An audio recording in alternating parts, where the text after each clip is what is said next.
Just a reminder of the 6 most dangerous things at sea: wind farms, storms, the chamois, rocky headlands, dragging your anchor,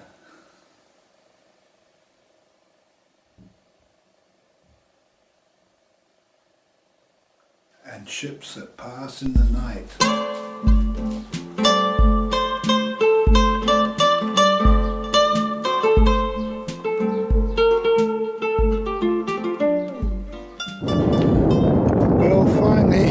The wind has come, a little bit of wind has come. We're making a couple of knots in the opposite direction to the current. It's quite nice out here at the moment. As you'll see, a little sunset. Great sunsets here in North Wales, really nice. Spectacular really. You can see just a little bit of a ripple. Dead flat water really. Very nice condition. Nice to feel the breeze now. We're moving. Doesn't take much, just a little bit of wind, and we're moving again. Isn't that great? What a difference! What a difference we're moving. But we were only 14 nautical miles. In fact, we are only 14 nautical miles from the coast, so it's not very far. Okay.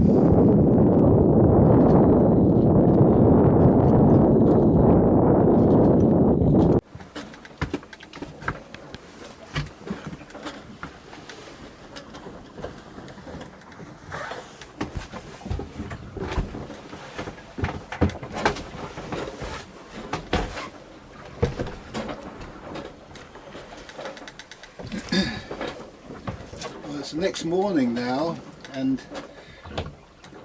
I woke up. The boat was going in the wrong direction, but I managed to turn it around and change the sail arrangement, and we're just about sailing directly to Anglesey now. And it's probably about 15, maybe a bit more nautical miles, maybe 20 nautical miles away. And hoping to pick it up. There's a lot of mist, and so we'll probably only pick it up right at the last minute. It's very slight wind and slight seas. We're probably doing about 2 knots, that's all. And the thought occurred to me, perhaps I should reminisce about what it's like to be sailing as a pensioner, as a British pensioner on the minimum income, and how it's working out really. Because one thing about the pension is it's coming in regularly. It's coming in once every 4 weeks. It's coming in, and so we've actually been at sea now for over 3 weeks, and so I'm hoping that there'll be another payment soon, that we'll be able to look after what's coming up in Anglesey, because there are expenses. Food is, of course, seems to be costing about the same. I'm managing to find Tesco's. I know that in some places in the world I've paid £15 just for a small amount of coffee in out of the way places, islands and things like that, where it's expensive to get the food to the place. But everything seems okay here, and the chandlery, I thought it was going to be an arm and a leg for some of the things like paint and bits and pieces that I might need, the bilge pump and things like that. But it hasn't proved out to be so. And also the ability to deal with things myself, really, if you have to call an expert in. For example, when the mast went, I had to get an expert in. Well, one of the things about the world is that people know that you're sailing on a budget. There are many people who are not sailing on a budget at all.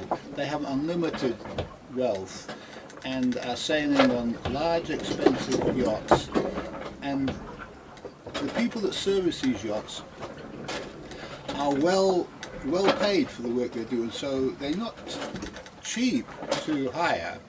But I think they're aware of the fact that there are some people working on a budget, and of course they just take one look at me and they know it from my boat. I have the smallest, most modest yacht in the marina, really. And so I feel that they take that into account. They charged me £100 to fix the spreader, and that was pretty good going, really, I think. He didn't use a part, he just cut a piece off, drilled 2 holes, and he said, well, the spreader's going to be a bit shorter on one side than the other. Not much, really, doesn't matter. It's only the look of it, can't really see it. So that was £100, and I suppose my stay in the marina was £55, something like that. And I also think that they managed to keep the cost down. They recognised the fact that I was doing something that was not a wealthy, I wasn't a wealthy client, put it that way. So you don't want to go cap in hand, of course, and it's necessary to pay your way, and where it is affordable you have to do so. I haven't been able to fix the engine professionally. There are 2 studs that are broken that hold the water pump down. The water pump is free just to move up and down and gush water all over the place, but I've tied it down with two nylon ropes, and one on each side, and this holds it nice and firmly down, and the water pumps around the engine, and I don't see any problem with that, as long as it's, you don't kind of go on and on and on and on driving forever. It might heat up and melt the string, in which case it doesn't actually, it doesn't heat up. The engine seems to run fairly cool. It's a fairly simple engine, and I'm also, because of my situation, I'm reliant on that engine, so I don't use it at all unless I have to. And when I use it, I warm it up before applying any deal of power, and then I only rev it to half its rev range, and which is very, very modest horsepower. Probably only using about 2 or 3 horsepower. So this keeps all the stresses and strains on the connecting rods and the big end bearings and the mains and everything. Keeps them all to a minimum. And hopefully this will work in my favour, because the last thing I want to do is throw a rod or something like that and then my engine is finished and then I'm stuck. Going into Holyhead there, I'll find out what that's like. I'll try to get a chart, detailed chart of this area, and get a little bit of help, get some tidal knowledge. Perhaps I could purchase some tide tables as well. So these things are going to cost a little bit of money, but I think there's a little bit left in the bank. And so just keep my fingers crossed. I haven't checked the balance lately, but hopefully everything's in order in that department. I am just naturally being careful about what I spend, because I know I need to be. And so as long as I'm careful, there'll be a little bit left over for those bigger items that you need to buy from time to time. Like that fishing rod and fishing tackle, which I'm going to need when I get here, because I do want to catch a bass. I want to catch a Welsh bass, which I always wanted to do when I was a child. I think I caught one once. And it's necessary for me to catch a nice big bass. Once in my life in Wales. I don't need to slaughter them and kill them and eat them. So I do want to catch one.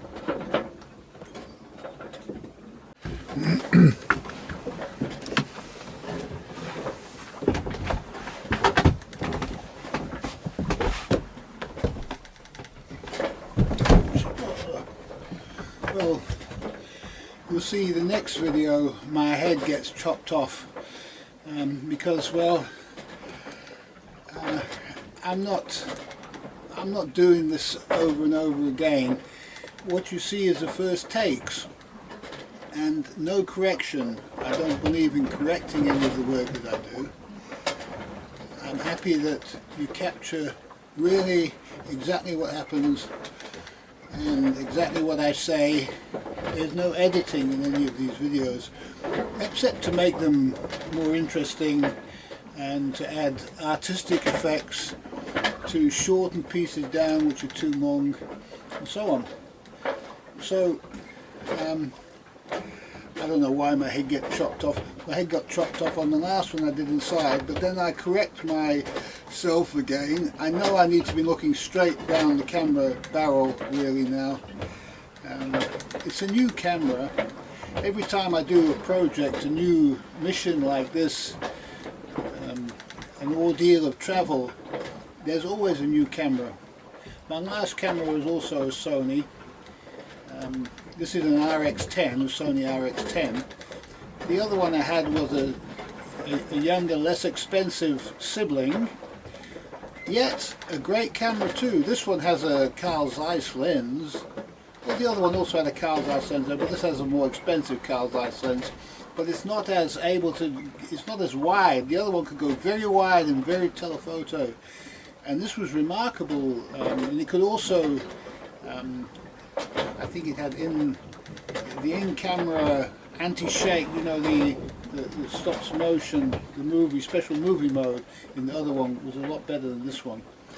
But this one has the quality, and so I'm hoping that that's going to show through in some of the shots. It's a big, heavy camera to carry, but it does have a quality edge, and it takes a little bit of getting used to. Not as automatic as some. Not in movie making mode anyway. I always shoot on 1/30th of a second, and then there's a neutral density filter I have to keep turning off or on, and I select the aperture manually so it never changes the speed. The only thing it adjusts automatically is the ISO range. That's how I operate the camera. So I hope that's a bit of interest for you photographers amongst you. The previous camera I had before the last Sony was an Olympus Pen EP1, I think it was called, the first model that they made. And this camera was very difficult to hold at certain camera shutter speed settings. It would get shake, and I developed a technique of holding this camera steady. My technique of steadying the camera was better, and I did some very great still shots of a trip I made all the way around Italy to Sicily by bicycle, and I still have a full exhibition of photographs from that time. But of course I have no financial means or inclination really to do anything further with those very great photos that were taken on that journey. All of my photographic work from my Africa expedition, that's all gone. It was lost with the camera. Stolen, the camera was taken. So I knew it had to be taken. I knew it all had to go. I love the creatures in the sea. I don't like to harm them. No, I wouldn't like to be a fish swimming around and suddenly a hook is stuck in my throat. I think people forget this aspect of fishing. It used to be a much more humane sport in the olden days. They used to carve the fish hooks out of bone, and for a bone hook, they had to be a bit clever about how they made the hook so that it more wedged in the jaw rather than pierced through and hooked in like that. And so I would imagine the experience for the fish was a bit better, and it also had more chance of wriggling off. I don't know, these modern technology, very sharp hooks and that, and people catch these fish over and over and release them, catch and release, and I think that's a terrible crime. I think if you're going to catch a fish, you should eat it, and you shouldn't catch any more until you had, the need. You shouldn't fish except you have a need to eat, really. And you shouldn't fish for other people either. If people just fish for themselves, there'd be no problem. There'd be millions of fish in the sea. But it's because people want to fish for money, fish for a living, that they come out here, catch them all, and then there's none left. They just catch them all. Their technology is too great for the fish. And it's wonderful to see the dolphins, but I'm not seeing any other big schools of fish or anything like that. I feel that the number of dolphins probably is reduced too, because it requires a good deal of fish to preserve the dolphin stocks and the tuna stocks and the other fish, larger species of fish that feed on the smaller ones.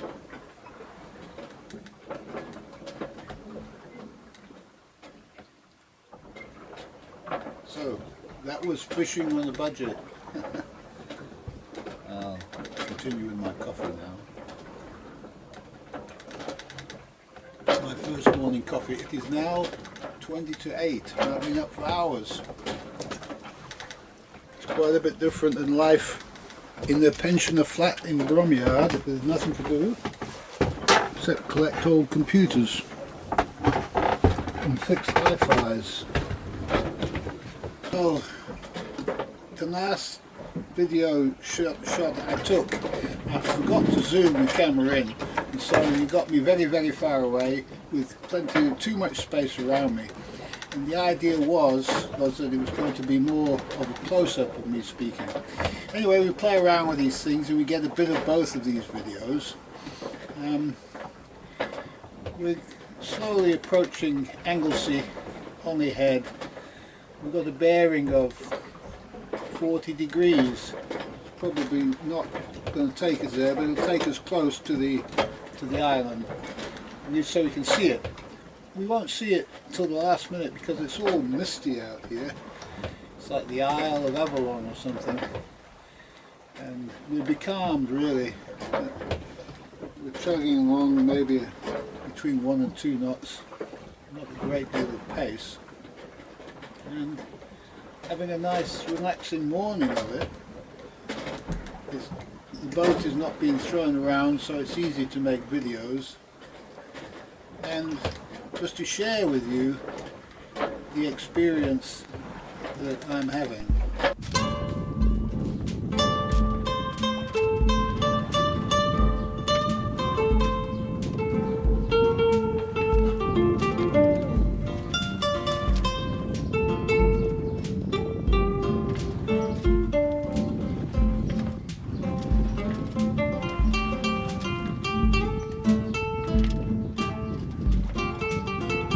Sound the boat made.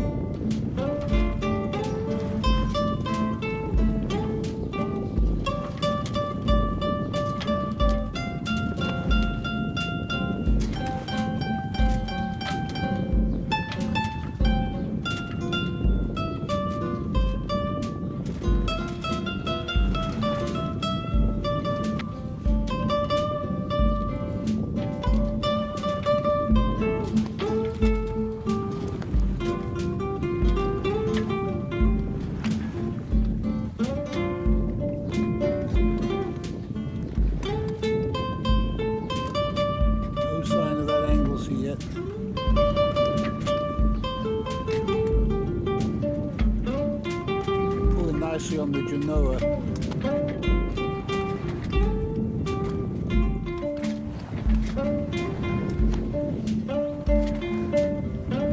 I'll pull that Genoa down, it'll be nothing.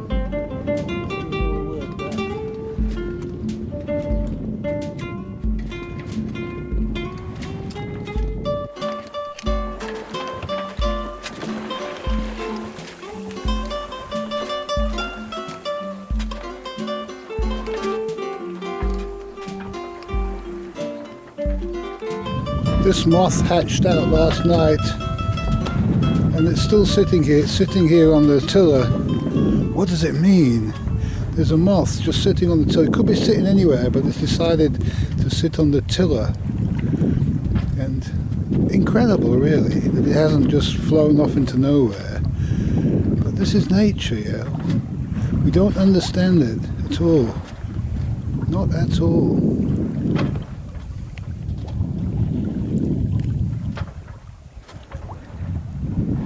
It was one of those beautiful red emperor moths. It just hatched, I think, out of the sail track.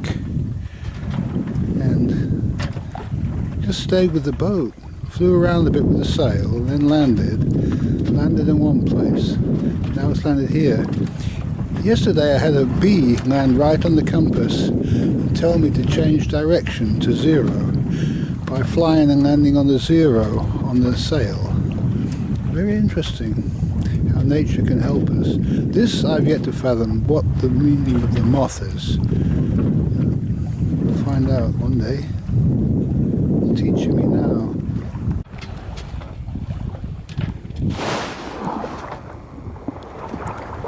Here's the ship heading across from Dublin towards Holyhead in the distance. It's the first ship I've seen for a long time. That's my maximum magnification, that. But I think he's heading in to Holyhead, perhaps. We'll have to see what he does. If he is, we're just a little bit off course. We're running out of the rest of the food, so we're going to have muesli, chocolate and apricot muesli is what we're down to at the moment.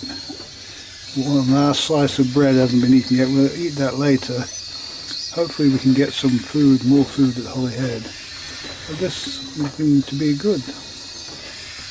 We put a bit of hot water in it so it melts it a little bit. Doesn't take much to boil water. These gas cartridges have been rather good. This is the third one I'm on, and I've been going for, wow, nearly 4 weeks. That's pretty good going. I recently started to cook a little bit, so it's going to be use a little bit more gas.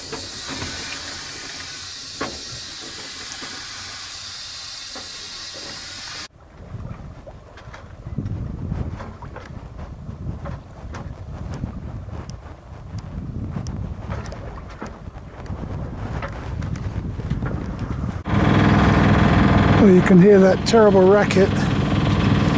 That's the engine running because we're completely becalmed. This is Anglesey. Just approaching Anglesey now.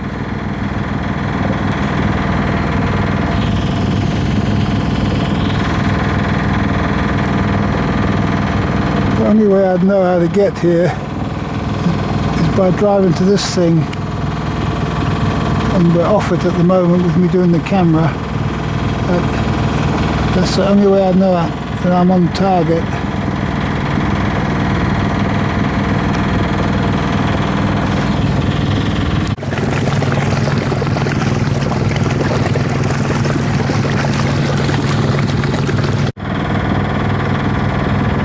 The only problem we've got here is if we run out of fuel, because I hadn't planned on going along motor. I checked the fuel earlier with a stick, and we're just going to have to hope and check it again in a minute. And if I've got a reasonable amount left, I'll carry on. Otherwise, I'm just going to have to go back to sailing, which is sailing nowhere really. It's a bit dangerous in here because it's too close to land, and there's just no headway at all.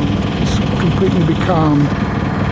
That's why I always need to keep plenty of fuel on board. I'm learning this. I haven't got plenty of fuel. I could have more. So next time I'm going to make sure I have more. Well, here we've arrived in Anglesey. Just at the edge. Oops. It's at the edge of the harbour breakwall at the moment.